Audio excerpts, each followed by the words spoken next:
Bien, mis amados hermanos, que el Señor les bendiga grandemente. Damos gracias a nuestro Padre, a nuestro Dios, por estar en este momento ya compartiendo junto a ustedes para así estar dando término a esta última materia, que es el Evangelio según San Juan, ya, del estudio de los Evangelios sinópticos, ya. Vamos a hablar hoy acerca de este importante, ¿verdad?, escritor, apóstol, que nos dejó este evangelio tan diferente ya a los otros evangelios. El punto, ¿verdad?, de que no es considerado, ¿verdad?, dentro de los evangelios sinópticos, como lo es Mateo, Marcos, Lucas.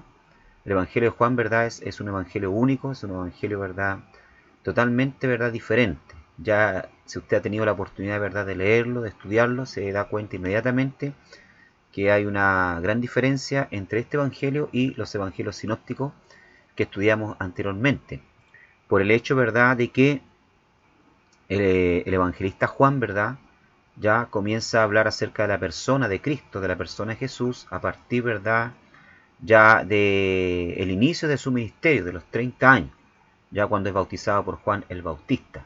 Ya se salta todo lo que es, ¿verdad?, la niñez de Jesús, la presentación de Jesús en el templo, la anunciación, ¿verdad?, de Jesús por el ángel Gabriel, como lo encontramos en el Evangelio según San Lucas, la anunciación, ¿verdad?, toda esta etapa, ¿verdad?, de la vida del maestro Juan, ¿verdad?, las pasa por alto, ¿ya? Se concentra también más también, ¿ya?, de hablar, ¿verdad?, acerca de las señales, de los milagros de Jesús, pero en Jerusalén.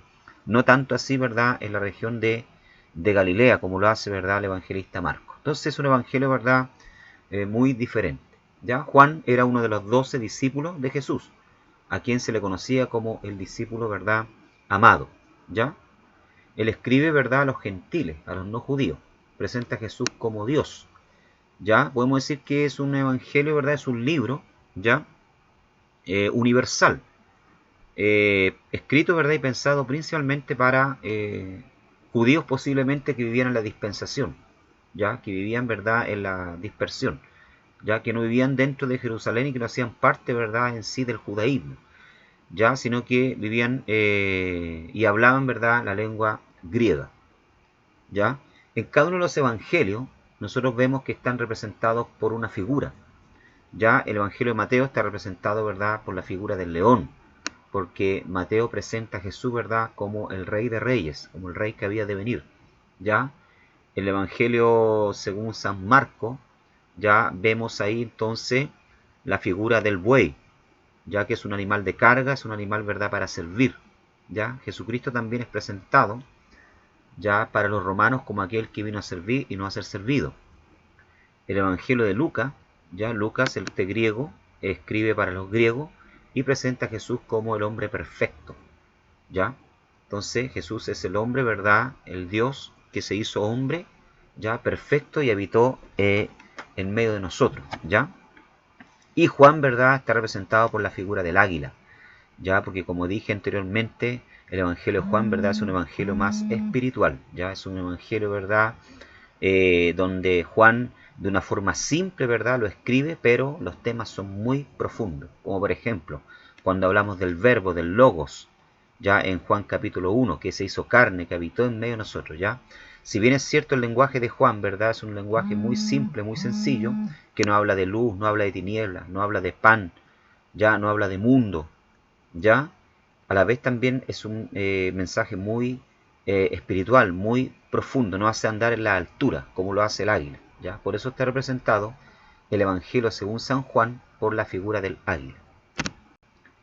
Bien, la diferencia en la presentación, dice, de la persona del Dios hombre en este evangelio se destacan tanto que desde siempre, ¿verdad?, los sinópticos se han agrupado juntos por la analogía de sus métodos, con la salvedad de los matices muy importantes que hemos venido estudiando, mientras que Juan ocupa un lugar aparte, como el evangelio espiritual, según se ha llamado desde los tiempos de Clemente de Alejandría, ¿ya? Lo que yo decía, ¿verdad?, al comienzo, ¿ya? Siempre, ¿verdad?, hay una analogía, ¿verdad?, una similitud, ya, por eso se le llama, ¿verdad?, sinóptico, porque todos los ven desde la misma perspectiva, ¿ya? O sea, de perspectivas, perdón, diferentes a la persona de Cristo, ¿verdad? Mateo, Marco, Lucas, y existe una analogía, una similitud entre ellos, ¿ya? Por eso se le llama, ¿verdad?, de evangelio sinóptico. Ahora, el evangelio de Juan, ¿verdad?, es un evangelio totalmente, ¿verdad?, diferente, como dije anteriormente, ¿verdad?, mucho más espiritual.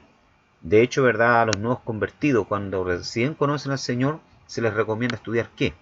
El evangelio, ¿verdad?, de Juan, para poder conocer, ¿verdad?, más en profundidad a la persona de Cristo. Los rasgos que justifican esta distinción entre Juan y los demás, dice, constituirán una parte importante de este estudio introductorio al Evangelio. Pero hacemos contar que pasamos aquí de la consideración de los sinópticos, fruto del testimonio, conjunto de muchos testigos oculares de los primeros años, a la visión especial que tuvo del Hijo de Dios encarnado un testigo especialmente privilegiado, ¿ya? Visión que concretó en el Evangelio que conocemos después de 60 años de profundas meditaciones, vivificada por el proceso de la inspiración del Espíritu. El Evangelio según San Juan es un escrito único en sustancia, en estilo y en presentación, sin parangón en toda la vasta extensión de la literatura mundial. ¿Ya? Entonces, como dije anteriormente, ¿verdad?, hay una clara diferencia entre el Evangelio de Juan y los sinópticos. Y lo vamos a ver, ¿verdad?, a medida que vaya pasando este estudio. ¿Ya? ¿Por qué? Porque, por ejemplo, los que escribieron, ¿verdad?, los evangelios sinópticos ya utilizaron varias fuentes, ya fuentes escritas como también fuentes orales, ya. Pero el evangelio según San Juan es escrito por un testigo, ¿verdad?, privilegiado. ¿Por qué privilegiado? Porque estuvo ahí, estuvo presente, porque era muy cercano a la persona de Cristo, ya. Y vamos a ver después por qué. ¿Ya? Entonces él habla y escribe desde su perspectiva y de su experiencia 60 hasta 80 años, de algunos dicen, ¿verdad?, después de la muerte y resurrección de nuestro Señor Jesucristo. O sea, Juan esperó que pasase un tiempo, ¿verdad?, para luego poder escribir este evangelio. ¿Ya? Estamos en la página número 25. El autor. Vamos a hablar acerca del autor, ya, de este evangelio. Existe, ¿verdad?, lo que se llama la evidencia externa, como hemos estudiado anteriormente, ¿ya? Evidencia, ¿verdad?, de persona, ¿ya?, o de hechos o escritos, ¿verdad?, que comprueban que la persona que se está mencionando es el autor del libro, ¿ya? Evidencia externa. La circulación del Evangelio en el siglo II, el fragmento John Ryland, recordamos al lector que existe un fragmento de una copia de este Evangelio, ya algunos versículos del capítulo 18, que se conserva en la biblioteca de John Ryland en Manchester, ¿verdad?, Inglaterra, fechado por los paleógrafos en los primeros años del siglo II, 117 después de Cristo, ¿ya? Entonces aquí tenemos, ¿verdad?, una importante, ¿verdad?, evidencia externa, ya, de que este evangelio, ¿verdad?, existió ya a principio, ¿verdad?, del siglo segundo, y de que fue escrito, ¿verdad?, por el evangelista Juan. Ya tenemos un fragmento acá, ya conocido como el fragmento John Ryland, ya, que es un fragmento del capítulo 18 de algunos versículos escritos por ambos lados. En la realidad, ¿verdad?, es un papiro, ya, un papiro que se encontró en Egipto, ya, que data aproximadamente del año 117 después de Cristo, ¿ya? O sea, casi 80 años después, ¿verdad?, de la muerte y resurrección de nuestro Señor Jesucristo, ¿ya? O sea, es un papiro, ¿verdad? Es un fragmento, ¿verdad?, del Evangelio de Juan muy importante que viene a corroborar, ¿ya?, que el Evangelio de Juan ya circulaba en esta fecha, ¿verdad?, por el Oriente Medio, ¿ya? Y este fue encontrado, como les digo, ¿verdad?, en Egipto. Así que imagínense ustedes, ya en Egipto, ¿verdad?, ya circulaba, ¿verdad?, el Evangelio de Juan, ya era conocido entre los cristianos, ¿verdad?, la iglesia de la época, ¿ya? Entonces, si usted viaja, ¿verdad?, hoy a Inglaterra y va, ¿verdad?, a esta biblioteca que ustedes ven ahí en la foto, que existe actualmente, ¿verdad?, ya conocida como la biblioteca de John Ryland, ¿ya? Ahí usted va a ver, ¿verdad?, que en una de sus exposiciones se encuentra este fragmento del Evangelio de Juan, lógicamente resguardado, ¿verdad? Bajo 7 llaves. Solamente se puede ver a través de un vidrio, ¿ya? Hasta el día de hoy, ¿verdad? Se conserva este fragmento, ¿verdad? Con las palabras del Evangelio de Juan. Y que data del año 117 después de Cristo, ya escrito, ya, o escritos supuestamente, ¿verdad? 80 años después de la muerte y resurrección de nuestro Señor Jesucristo. En la sección introductoria subrayamos la inmensa importancia de esta prueba material, e irrefutable de la asistencia y de la ampliación, de la amplia, circulación del Evangelio, no muchos años después de la fecha tradicional de su redacción por Juan en Éfeso. Ya se cree que Juan entonces escribe este Evangelio, ¿verdad?, en la ciudad de Éfeso, donde también, ¿verdad?, fue pastor de la iglesia de Éfeso. Bien, según tenemos, ¿verdad?, otra evidencia externa, fuera del fragmento, ¿verdad?, de John Ryland, ¿ya? Tenemos también el testimonio de los padres de la iglesia, que fueron padres, ¿verdad?, que se les llama así, ¿verdad?, hombres de Dios que vivieron algunos años después de la muerte y resurrección de nuestro Señor Jesucristo, y que hicieron parte de la iglesia. Muchos también de estos padres ya tuvieron el privilegio de tener contacto con los apóstoles, ¿ya? Según Eusebio, ¿ya?, Papías citaba la primera epístola de Juan, cuya redacción y circulación se enlaza estrechamente con la del Evangelio, ¿ya?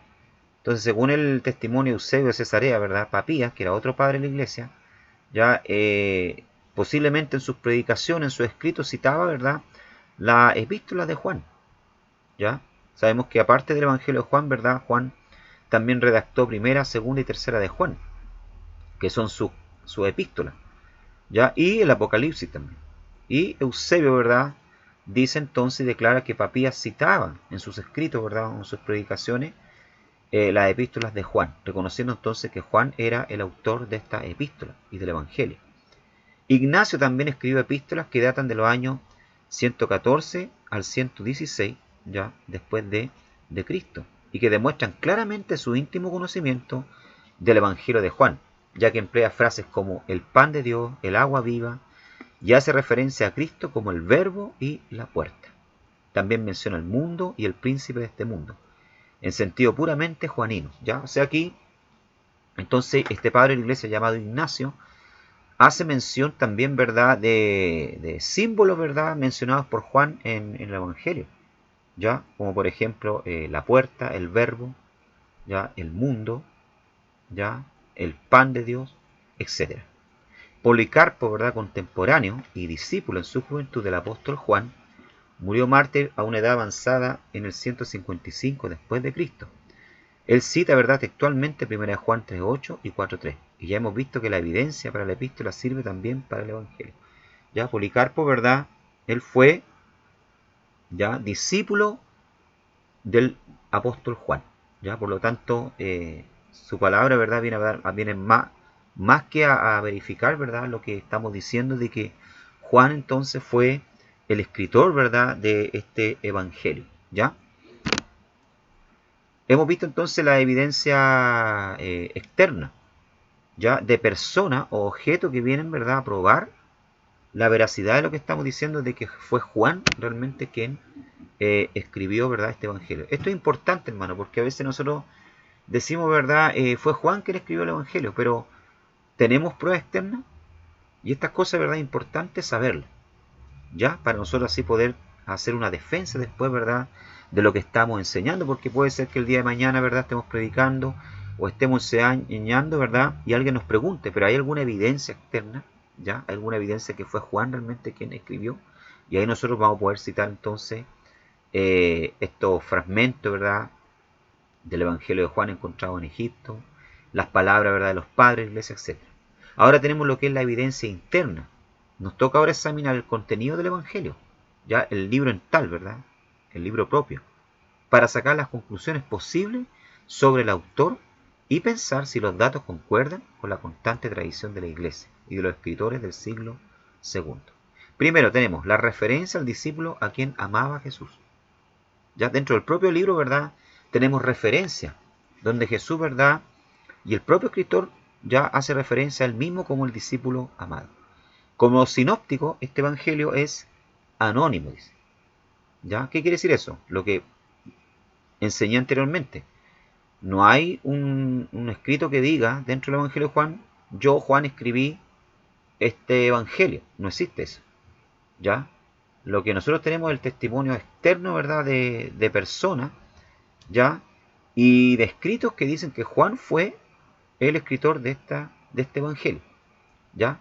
Pero hay referencia a ciertos discípulos y la intimidad del Señor, que solo se señala por medio de circunlocuciones, ¿ya? ¿Qué es lo que es una circunlocución? Ya dice que se refiere a él, ¿verdad? Por las circunlocuciones. La circunlocución, ¿verdad? Es una figura retórica, ¿ya? En que por temor se expresa por medio de rodeo lo que se podría decir de manera directa, ¿ya? Esto es la circunlocución, ¿ya? Es una persona, ¿verdad?, que quiere decir algo, pero usa de rodeo, no habla directamente, ¿ya? Y esto es lo que Juan hace en su evangelio, ¿ya? Se refiere a él, pero no directamente. No dice él, ¿verdad?, yo Juan tuve ahí, no, sino que dice, el discípulo amado estaba ahí, ¿ya? O el que se recostaba sobre el pecho de Jesús estaba ahí. O sea, haciendo de una forma humilde, ¿verdad? Haciendo mención de él, pero no de una forma directa. ¿Ya? Usaba de circunlocución, ¿ya? Decía algo, pero con rodeo, ¿ya? Pero no directamente. Ahora, no hay razones muy evidentes, ¿verdad?, para tal rodeo, ya que los otros protagonistas de la historia se mencionan por su nombre. Pero si se trata del mismo autor, podemos pensar que quería por alguna razón conservar su anonimidad. Ya, o sea, Juan, ¿verdad? Podemos decir, ¿verdad?, que quería que Cristo, ¿verdad?, viniese, ¿verdad?, a ser el personaje central. Ese era su objetivo, ya, yo creo. Quería que Jesús, ¿verdad?, brillara, que él creciera, ya, y no el escritor. Un espíritu diferente a lo que tenemos hoy en día. La mayoría de los escritores, ¿verdad?, cuando escriben un libro, ¿qué es lo que quieren? Hacerse famoso, hacerse conocido, ya. Que sus escritos sean conocidos, que su nombre sea conocido. Ahora, el propósito de Juan el Apóstol no era este, ¿ya? Sino hacer resaltar, ¿verdad?, la persona de Cristo. Es por esta razón que él usaba de circunlocución, ¿ya? O sea, decía verdades, ¿ya? O se daba a conocer, pero no directamente. Vemos acá en Juan capítulo 18, verso 15, ¿ya? Juan haciendo mención de él, pero no directamente. Y seguían a Jesús, Simón, Pedro y otros discípulos. ¿Quién era este otro discípulo, hermano? Era Juan, ¿ya? Y este discípulo era conocido del sumo sacerdote. Y entró con Jesús al patio del sumo sacerdote. Miren lo que dice el texto. Que este discípulo era conocido del sumo sacerdote. Ahora, ¿por qué? Lo vamos a ver más adelante. ¿Por qué Juan el apóstol tenía entrada a la casa del sumo sacerdote? Al patio del sumo sacerdote, la casa de él. ¿Ya? Vamos a aprender por qué. El autor también pretende ser testigo de los acontecimientos que relata. Veremos más tarde que el gran texto de capítulo 1, verso 14 de Juan, es la clave para la comprensión del Evangelio. Y precisamente aquí el autor afirma sin ambages o sin ambigüedades, dice, el verbo llegó a ser carne y vimos nosotros su gloria, dice. O sea, él está diciendo, yo mismo vi su gloria. Ya, yo vi su gloria. No lo dice directamente, ¿verdad? Yo, Juan, vi su gloria. Dice que nosotros vimos su gloria. ¿Ya? El autor también, ¿verdad?, es un hebreo de Palestina. Escribe ciertamente después de la destrucción de Jerusalén por Tito en el año 70 después de Cristo, ¿verdad? Catástrofe que cambió radicalmente la fisonomía de la ciudad, ¿ya? Pero recuerda perfectamente la disposición de los atrios del templo, el estanque Siloé, el lugar de la crucifixión, el huerto que se hallaba cerca, la sepultura, etc. ¿Ya? ¿Por qué, hermano? Porque el Evangelio de Juan, ¿verdad?, fue escrito aproximadamente en el año 100 después de Cristo, ¿ya?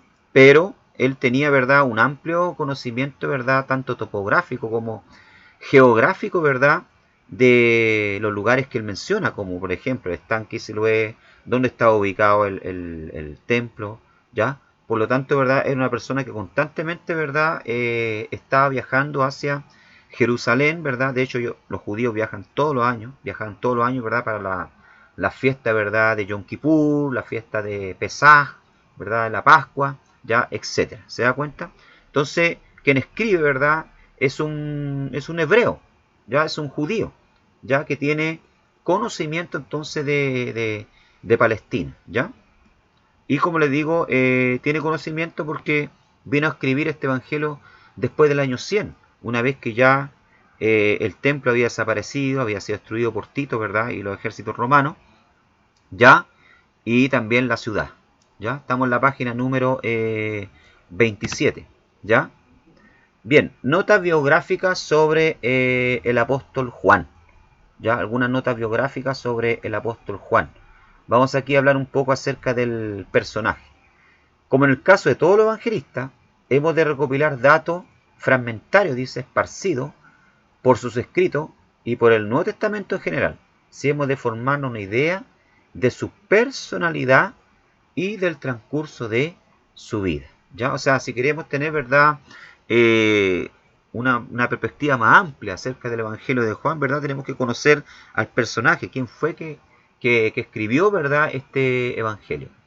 Su juventud, por Juan capítulo 1, ¿verdad?, ya, y Lucas capítulo 5, verso 10, sabemos que era oriundo de Bethsaida, al norte del mar de Galilea. Ya ese era el lugar, ¿verdad?, donde Juan, ¿verdad?, posiblemente, ¿verdad?, nació, se crió, ¿verdad?, en Bethsaida, ¿verdad?, al norte del mar de Galilea, que muchas veces eran pueblos, ¿verdad?, a orilla del mar, ¿ya?, siendo su padre, ¿verdad?, Zebedeo, y su madre Salomé, ¿verdad?, y su hermano Jacobo, ¿ya?, según lo que vemos en Juan capítulo 15, verso 40, y Mateo capítulo 27, versículo 56. Entonces vemos que era oriundo, ¿verdad?, de Bethsaida, al norte del mar de Galilea. Ya Galilea quedaba hacia el norte, ¿verdad?, retirado de Jerusalén. Por eso también muchas veces los galileos, ¿verdad?, no eran bien vistos, porque no hablaban bien, ¿verdad?, el hebreo, ¿ya? Tenían muchas mezclas, ¿verdad?, de otros idiomas también, ¿verdad?, de los vecinos que vivían, ¿verdad?, en su frontera, ¿verdad? Entonces no hablaban puramente el hebreo, ¿ya? Y era un pescador, ¿ya? Él era un pescador que vivía de la pesca junto con su padre. Su padre, ¿verdad?, tenía posiblemente un negocio familiar, ¿verdad? Era dueño de barco, tenía gente a su disposición. Entonces vemos acá, ¿verdad?, que Juan era una persona bien de vida, ¿ya? Podríamos decir adinerado para el tiempo de él, ¿ya? La familia, ¿verdad?, se dedicaba a la pesca del mar, según vemos, ¿verdad?, en Marcos capítulo 1. Vamos a Marcos capítulo 1, abra su Biblia, ¿ya? Marcos capítulo 1, versículo 19 y 20. Dice así la palabra del Señor: pasando de allí un poco más adelante, vio a Jacobo, hijo de Zebedeo, y a Juan su hermano, también ellos en la barca, que remendaban las redes. Y luego lo llamó, y dejando a su padre Zebedeo en la barca, con los jornaleros le siguieron. ¿Ya? Entonces vemos acá, ¿verdad?, que Juan se dedicaba entonces a la pesca, ya, junto con su hermano Jacobo, ¿verdad?, y su padre Zebedeo, que posiblemente era el dueño, ¿verdad?, del negocio. ¿Ya? Galilea, dice, prosperaba bastante para poder tener ayudantes. Dice que él tenía jornaleros, ya que trabajaban para él. Entonces eran personas, como le digo, adineradas. El hecho de que Juan era conocido en el palacio del sumo sacerdote indica o importantes relaciones comerciales o un lejano parentesco, dice. ¿Ya? Juan capítulo 18, verso 15 dice: y seguían a Jesús Simón Pedro y otro discípulo.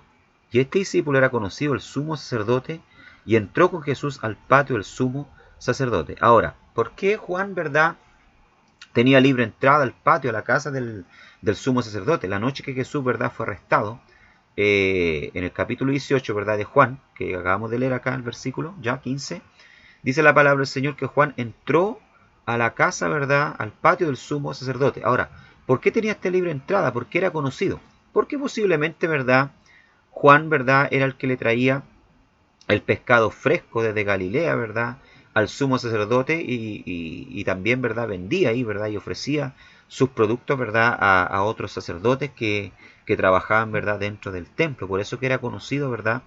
Y cuando arrestaron a Jesús, ¿verdad?, y Juan quiso ir a ver el juicio, ¿verdad?, y saber qué es lo que iba a pasar con el maestro, él tuvo, ¿verdad?, facilidad para entrar él, ¿verdad?, al patio de la casa del sumo sacerdote, y también para hacer entrar a Pedro. ¿Ya? Esta es la explicación. ¿Ya? Juan, ¿verdad?, también era discípulo del Bautista, de Juan el Bautista, ¿ya?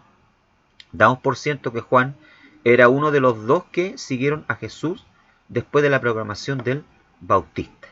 ¿Ya? Entonces, vemos acá, ¿verdad? En Juan capítulo 1, verso 35 al 40, que en una oportunidad, ¿verdad? Juan el Bautista está bautizando, ve que Jesús viene, y Juan indica a Jesús, ¿verdad? Como el Cordero de Dios que quita el pecado del mundo. Y le ordena, ¿verdad? A sus dos discípulos, ya que eran Jacobo y Juan, ¿verdad? Que a partir de ese momento sigan a Jesús. ¿Ah? Qué maravilloso, ¿verdad? Aquí nos deja esto nos deja una gran enseñanza, hermano. Nosotros, ¿verdad? Debemos, como siervos del Señor, ¿verdad? Hacer con que las personas se enganchen, ¿verdad? Por decirlo así, con Jesús y no con nosotros. Ya Juan el Bautista, ¿verdad? Nos vemos un espíritu de egoísmo en él, ¿verdad? Él no estaba preocupado con que si la gente lo seguía o no lo seguía. Ya él, una vez que lo discipuló, una vez que le enseñó, ¿verdad? Le dijo, bueno, a partir de ahora ustedes tienen que seguir al Cordero de Dios, tienen que ir detrás de él. Y de aquel momento dice que Jacobo y Juan, ¿verdad?, siguieron a Jesús. ¿Ya? Lo que nos hace ver que había aceptado el bautismo del arrepentimiento, estando dispuesto a recibir al Mesías por el testimonio del precursor, o sea, Juan el Bautista. ¿Ya? O sea, Juan el apóstol, ¿verdad?, si era discípulo de Juan el Bautista, ¿verdad?, había recibido el bautismo de arrepentimiento y reconocía a Jesús, ¿verdad?, como el Mesías. De lo contrario, no hubiera podido ser, ¿verdad?, discípulo de Juan el Bautista. Amén. Juan el apóstol también, ¿verdad?, era discípulo y amigo de Jesús. Ya en la sección del capítulo 1 al capítulo 4 parece, ¿verdad?, representar un periodo cuando Juan, Jacobo, Pedro y Andrés pasaban algún tiempo con el maestro, ¿ya? Sin dejar su negocio de la pesca, ¿ya? O sea, aquí vemos, ¿verdad?, entonces que posiblemente, ¿verdad?, era amigo, ¿verdad?, de Jesús antes de ser su discípulo. Ya tenemos que entender, hermano, no cuando dice, ¿verdad?, que Juan, ¿verdad?, dejó las redes y siguió a Jesús, ¿verdad?, ya atendió el llamado del maestro, como lo hizo también Leví, ya, o Mateo el publicano. No es que ellos inmediatamente ya dejaron sus cosas, sino que posiblemente hubo un tiempo de meses, ¿verdad?, en que primero conocieron al Señor, ¿verdad?, escucharon su doctrina, su enseñanza, hasta que finalmente entonces toman la decisión, ¿verdad?, de abandonar todo y seguir al Señor, conforme vemos en Mateo, capítulo 4, verso 21 y 22. Ya dice la palabra del Señor: pasando de allí vio a otros dos hermanos, Jacobo, hijo de Zebedeo, y Juan su hermano en la barca con Zebedeo su padre, que remendaban sus redes, y los llamó, dice. Y ellos, dejando al instante la barca y a su padre, le siguieron, dice. ¿Ya? O sea, aquí vemos entonces que toman finalmente la decisión y dejan la red de verdad y siguen a Jesús. Ahí yo tengo entre paréntesis, ¿verdad?, que Juan era primo de Jesús. ¿Por qué? Porque sabemos, ¿verdad?, que la madre de Jacobo y de Juan el apóstol, ¿verdad?, era Salomé. Y se dice, ¿verdad?, la historia que Salomé, ¿verdad?, era hermana de María, la madre de Jesús, de la naturaleza humana de Jesús. ¿Ya? Por lo tanto, Jesús, ¿verdad?, venía siendo primo de Juan el apóstol. ¿Ya? Discípulo y apóstol. ¿Ya? Vemos acá, ¿verdad?, en Marcos capítulo 3, versículos 13 y 19, ya que Juan el apóstol, ¿verdad?, fue primeramente discípulo y luego fue apóstol. Vamos a Marcos capítulo 3, ya, verso 13, ya, dice: después subió al monte y llamó así a los que él quiso, y vinieron a él. Dice: estableció a 12 para que estuviesen con él y para enviarlo a predicar, y que tuviesen autoridad para sanar enfermedades y para echar fuera demonios. A Simón, a quien puso por sobrenombre Pedro, ¿ya? A Jacobo, mire que Jacobo también hacía parte de los apóstoles, el hermano de Juan el apóstol, hijo de Zebedeo, y a Juan, hermano de Jacobo, a quien apellidó, ya les puso por sobrenombre Jesús, ¿verdad?, Boanergue, esto es, hijo del trueno, hijos del trueno, mire cómo lo llama. Vamos a aprender después por qué. Ya, entonces, primeramente, ¿verdad?, aprendemos acá que Juan primero fue discípulo, o sea, fue un aprendiz. Ya, primero fue un discípulo, fue un aprendiz, como lo fuimos todos nosotros, ya, cuando llegamos a los caminos del Señor, y todavía somos discípulos, todavía aprendemos. Y después, ¿verdad?, posteriormente pasó a ser un apóstol, ya, un enviado. Eso quiere decir la palabra, hermano, apóstol. Ya no tiene nada que ver con los conceptos que tenemos hoy en día nosotros de apóstol, ¿verdad?, o que se nos han querido, ¿verdad?, enseñar de que un apóstol es una persona que está por encima, ¿verdad?, como si fuese un papa de los demás, ¿verdad?, pastores, y que es una persona que le da cobertura espiritual a los demás, y la calle la espada, ¿verdad?, y todas esas cosas. No, no, no. Un apóstol, hermano, es una persona enviada. ¿Ya? ¿Enviada para qué? Enviada para predicar, para enseñar, para anunciar el Evangelio. Una persona, hermano, para ser apóstol, como lo eran los apóstoles en la época de Jesús, tiene que primeramente haber sido testigo de la resurrección de Cristo. Segundo, por lo menos haber escrito, ¿verdad?, una epístola. Tercero, haber andado, ¿ya?, y caminado con Jesús. Esas eran las marcas, las credenciales, ¿verdad?, de un apóstol. Y por lo menos, ¿verdad?, haber abierto, ¿verdad?, iglesia, como lo hizo el gran apóstol Pablo. Pero hay hoy en día, ¿verdad?, personas que con mucha presunción, hermanos, se hacen llamar apóstoles y ni siquiera, ¿verdad?, consiguen pastorear la iglesia de ellos. ¿Ah? Nunca han abierto, ¿verdad?, trabajo, nunca han abierto iglesia. Entonces, ¿cómo se hacen llamar apóstol? ¿Ya? Juan, ¿verdad?, el apóstol, era uno del círculo íntimo de los tres. ¿Ya? En tres ocasiones Pedro, Juan y Jacobo fueron admitidos a revelaciones del Señor que no recibieron los demás apóstoles. ¿Ya? O sea, este trío, ¿verdad?, de Juan, Jacobo, ¿ya?, y Pedro, era un trío muy privilegiado, ¿ya?, porque eran invitados por Jesús a recibir revelaciones, ¿verdad?, y compartir ciertas revelaciones que los demás apóstoles el Señor, ¿verdad?, no compartía con ellos, ¿ya? Sí le enseñaba a todos, ¿verdad?, pero tenía este círculo, ¿verdad?, que era Pedro, Juan y Jacobo. Lo vemos en una oportunidad, ¿verdad?, en el monte de la transfiguración. Dice que Jesús llamó, ¿verdad?, a Jacobo, Juan y Pedro a un monte, los llevó, ¿verdad?, donde se transfiguró delante de ellos y sus ropas se hicieron blancas como la nieve. ¿Ya? Y vieron la gloria del Señor. Vemos en otra oportunidad, ¿verdad?, cuando Jesús resucita a la hija de Jairo. Dice la palabra del Señor que Jesús entró al cuarto donde estaba la hija de Jairo muerta, solamente con Jacobo, Juan y Pedro, y los padres de la niña, y nadie más. ¿Ya? Lo vemos también en Getsemaní, cuando Jesús, ¿verdad?, es detenido, ¿ya? Donde es detenido, ¿verdad?, en Getsemaní, donde Jesús intensamente, ¿verdad?, ora al Señor, al Padre, ¿verdad?, pidiéndole que aparte de él esa copa, si es posible. ¿Y a quién invita a orar con él? Pedro, Juan y Jacob. ¿Se da cuenta? O sea, era Juan, ¿verdad?, el apóstol, era uno de los del círculo íntimo, ¿ya?, de Jesús. También es conocido como el discípulo amado. Juan ocupaba el diván a la derecha del Señor en la celebración de la Pascua, y así podía reclinarse sobre su pecho para el intercambio en cuanto al traidor. Esto lo vemos en Juan capítulo 13, verso 23 al 26. ¿Ya? Juan, ¿verdad?, se le hacía llamar discípulo amado porque era íntimo de Jesús, y porque también, ¿verdad?, Juan se recostaba sobre el pecho, ¿ya?, del Señor. O sea, imagínense el grado de intimidad que Juan tenía con Jesús. Vemos también que estuvo un tiempo en Patmos, la isla de Patmos, ¿verdad?, desterrado por Domiciano, el emperador Domiciano, ya en el año 81 al 96 después de Cristo, donde fue, ¿verdad?, enviado ya por Domiciano para hacerlo callar, ¿verdad?, y ahí recibe, ¿verdad?, las visiones del Apocalipsis. Autor también del Evangelio y de las epístolas que llevan su nombre. Autor, ¿verdad?, del Evangelio de Juan, de la epístola primera, segunda y tercera de Juan, y del libro de Apocalipsis.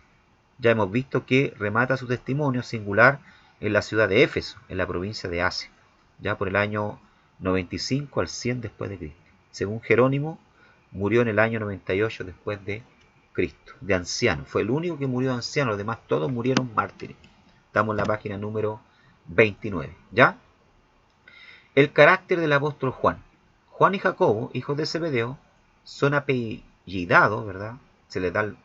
Jesús le da el sobrenombre, ¿verdad?, de Boanerges, que quiere decir hijos del trueno o del tumulto.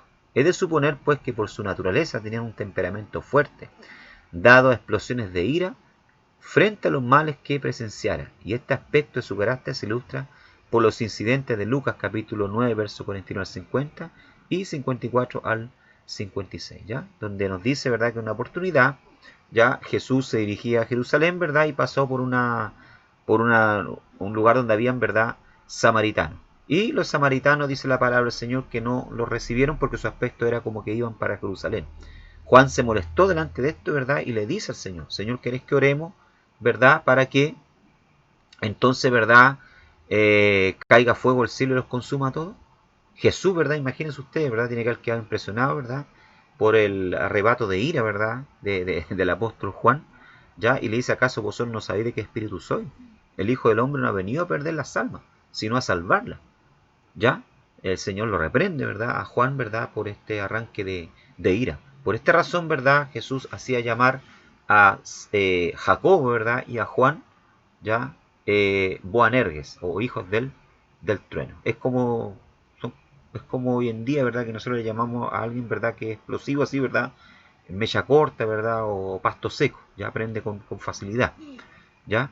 Él y su hermano se dejaron llevar por los ambiciosos propósitos de su madre Salomé, al pedir esta que le concediera los puestos de honor y de poder en el reino. Ya en una oportunidad Salomé, su madre, como tenía cierta cercanía, ¿verdad?, con Jesús por ser hermana de María, su madre, de su naturaleza, ¿verdad?, humana, ya le pide a Jesús, ¿verdad?, le hace un pedido especial en nombre de sus hijos, ¿verdad?, tiene que haber sido influenciada por sus hijos, los hijos directamente, ¿verdad?, no querían pedirle a Jesús esto, entonces hablan con la mamá, Salomé, ¿verdad?, para que le pida a Jesús, ¿verdad?, que en su reino uno se sienta a su derecha y el otro a su izquierda, o sea, ocupen posiciones, ¿verdad?, de honor. Ya esto, ¿verdad?, lógicamente molestó también a los demás discípulos, ¿verdad?, los cuales murmuraron contra Jacobo y Juan, y Jesús, ¿verdad?, también los reprendió, ya le dijo que ese honor, ¿verdad?, ese puesto de honor no le cabía a él darlo, sino a quien Dios, ¿verdad?, lo dispusiese así, ¿ya? Amén. La ocasión y la fecha en que fue escrito el Evangelio de Juan. Circunstancia inmediata. Como hemos visto, no hay razones para dudar de que Juan redactara su Evangelio, siendo ya viejo en la ciudad de Éfeso, sobre la fecha del año 95 y 100 después de Cristo. ¿Ya? Las revelaciones que Cristo nos da de sí mismo en este Evangelio. ¿Ya? Bueno, ¿qué nos revela el apóstol Juan, ¿verdad?, acerca de la persona de Cristo en este Evangelio, ¿verdad? Primero, su deidad y plenitud. Los primeros discípulos le reconocieron enseguida como el Mesías, dice, y él mismo se presenta como tal, pero su autorrevelación no se limita a su obra mesiánica, sino que descubre lo más hondo estrato de su persona y obra, subrayándose especialmente sus relaciones con el Padre. Dice. Muy conocida es la aclaración, yo y el Padre una cosa, esencia somos. ¿Ya? Y el tremendo acerto, antes que Abraham fuese, yo soy, comprendiendo bien los judíos que Jesús pretendía plena deidad. ¿Ya? O sea, en el Evangelio de Juan, ¿verdad? Juan da a conocer ya y presenta a Cristo, ¿verdad?, como Dios, ¿ya? Que él y el Padre eran la misma cosa.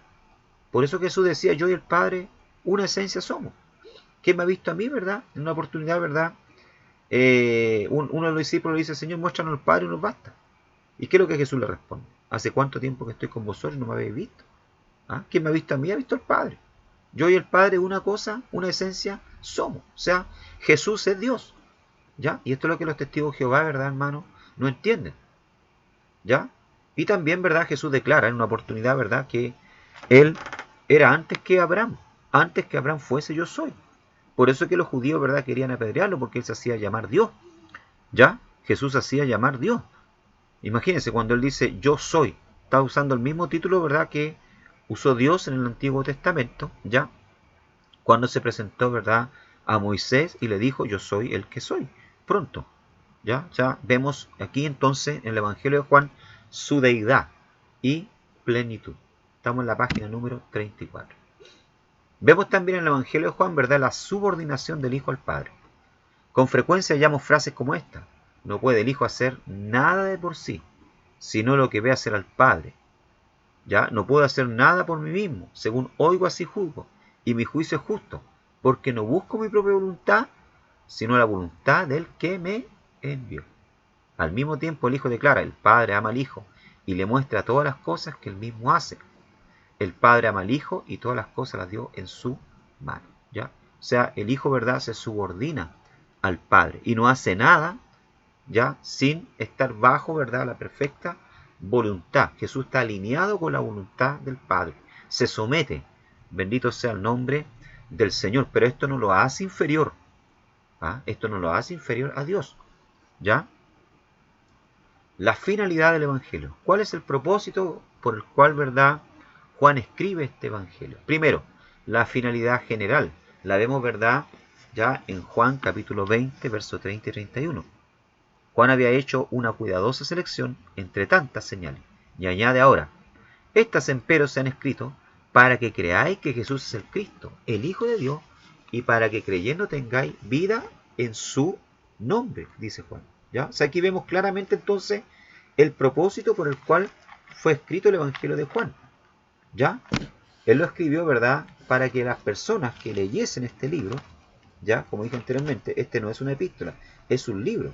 Y así lo declara Juan, ya, en el capítulo 20, verso 30 y 31.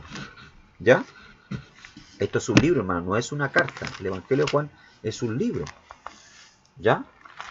Dice acá, e hizo además Jesús muchas otras señales en presencia de sus discípulos, las cuales no están escritas en este libro, dice. O sea, el Evangelio de Juan es un libro. ¿Ya? ¿Y con qué finalidad se escribió este libro? Para que creáis que Jesús es el Cristo, el Hijo de Dios. Y para que creyendo tengáis vida en su nombre. O sea, hay dos propósitos. Primero, que crean que Jesús es el Hijo de Dios. Y segundo, ¿verdad?, puedan alcanzar la vida eterna. ¿Ya? También, ¿verdad?, este libro tiene una finalidad apologética. O sea, defender. ¿Ya? Defender, ¿verdad?, la persona de Cristo. Porque ya en la época de Juan, ¿verdad?, estaban circulando muchas herejías. En la época de la redacción del Evangelio, el gran peligro interno que amenazaba a la iglesia era el error del docetismo, relacionado con los principios del gnosticismo. ¿Ya? Los gnósticos decían que había que tener una cierta sabiduría especial, ¿verdad?, para poder entender a Dios. Falsos enseñadores como Cerinto declaraban que el Cristo no era hombre real, sino que solo aparecía como tal a los ojos de sus contemporáneos. ¿Ya? Este Cerinto, ¿verdad?, era un judío, ya que estudió filosofía en Alejandría y que se fue posteriormente a vivir a Jerusalén, ¿verdad?, donde esparció su falsa doctrina diciendo, ¿verdad?, que un espíritu de Jehová había descendido sobre el hombre Jesús, ¿verdad?, y lo había utilizado por un tiempo para hacer milagros, pero que luego lo había abandonado en la cruz, y que ese Jesús hombre había quedado solo en la cruz padeciendo todos esos dolores. ¿Ya? Entonces imagínense ustedes los errores, ¿verdad?, doctrinarios que estaban habiendo en la época del apóstol Juan ya. Es por esa razón también, ¿verdad?, que Juan escribe este evangelio para hacer una apología, una defensa de la persona, ¿verdad?, de la divinidad ya de Cristo. Página 35. ¿Cuáles son los grandes temas del evangelio en el prólogo? Cuando hablamos del prólogo, hermano, estamos hablando, ¿verdad?, de la introducción del libro, ya donde el escritor tiene como propósito, ¿verdad?, hacer un resumen, una presentación, ¿verdad?, de lo que está escribiendo. Bueno, el libro de Juan, o el Evangelio de Juan, ¿verdad?, también tiene un prólogo que es el capítulo número 1. Todo el capítulo número 1, ¿verdad?, si usted lo lee, ya inmediatamente va a entender cuál es el propósito del evangelista Juan, qué es lo que él pretende ya presentar a los lectores, ¿verdad?, en su libro. ¿Ya? Entonces, el capítulo 1, ¿verdad?, por todos los teólogos es conocido como el prólogo del Evangelio de Juan. ¿Ya? Muchos de los grandes temas doctrinales y prácticos se adelantan en el prólogo para desarrollarse e ilustrarse en los restantes libros. Por ser aquí yo les voy a leer solamente el verso 1 al 5. Aquí encontramos grandes temas doctrinales, solamente del 1 al 5, imagínense. Dice acá, en el principio era el verbo, y el verbo era con Dios, y el verbo era Dios. Aquí ya vemos, ¿verdad?, eternidad en la persona de Cristo. Cristo es el verbo, Cristo es el logos. La palabra verbo, ¿verdad?, en griego es logos. ¿Ya? Cristo es el logos.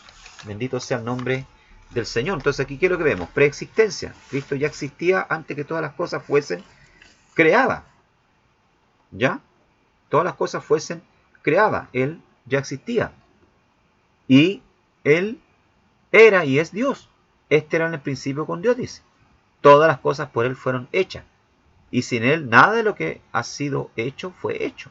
Yo no sé cómo aquí, ¿verdad?, cómo abordan esto, cómo enfrentan esto los testigos de Jehová. Porque aquí vemos claramente que Cristo, ¿verdad?, el logos, ya el verbo es Dios, porque todas las cosas, dice, por Él fueron hechas. En Él estaba la vida. O sea, no solamente Él fue el creador, sino también el sustentador de todas las cosas, porque en Él está la vida, y la vida era la luz de los hombres. La luz de las tinieblas resplandece, y las tinieblas no prevalecieron contra ella. ¿Ya? El verbo.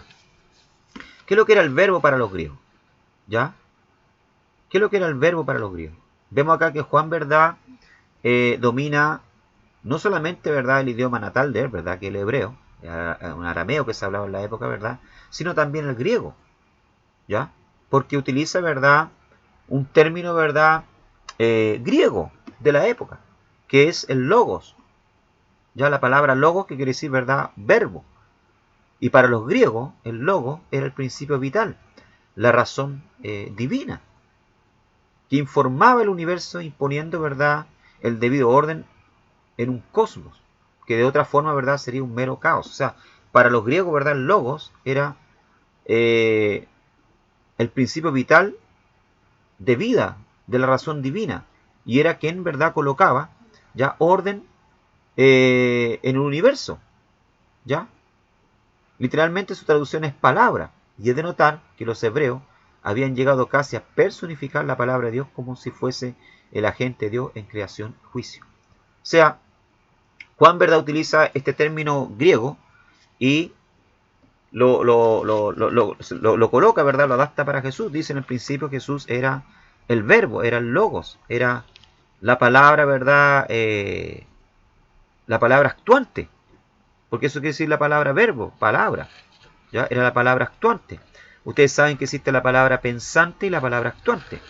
En una fábrica, ¿qué es lo que tenemos? Tenemos un jefe, ¿verdad?, que piensa, que proyecta, ¿verdad? Pero ¿quiénes son los que llevan a cabo ese pensamiento? Son los trabajadores. Bueno, Jesús en este caso, ¿verdad?, es el verbo actuante, es la palabra actuante, es quien coloca orden, es quien crea. ¿Ya? Dios Padre viene siendo la palabra pensante. Eso es el logos.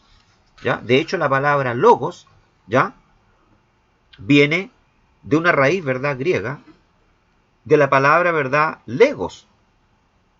¿Ya? De la palabra legos. No sé si ustedes han oído hablar de los legos. ¿Qué es lo que son los legos? Los legos, ¿verdad?, son unos juguetes que hasta el día de hoy existen, ¿verdad?, que son para armar. ¿Ya? Hay legos de avión, de casita, ¿verdad?, que se les da a los niños, ¿verdad? Y esta palabra legos, ¿ya?, quiere decir, ¿verdad?, significa colocar. Por lo tanto, un niño cuando recibe un legos, muchos de nosotros en nuestra infancia tuvimos, ¿verdad?, y hasta el día de hoy existe, ¿ya?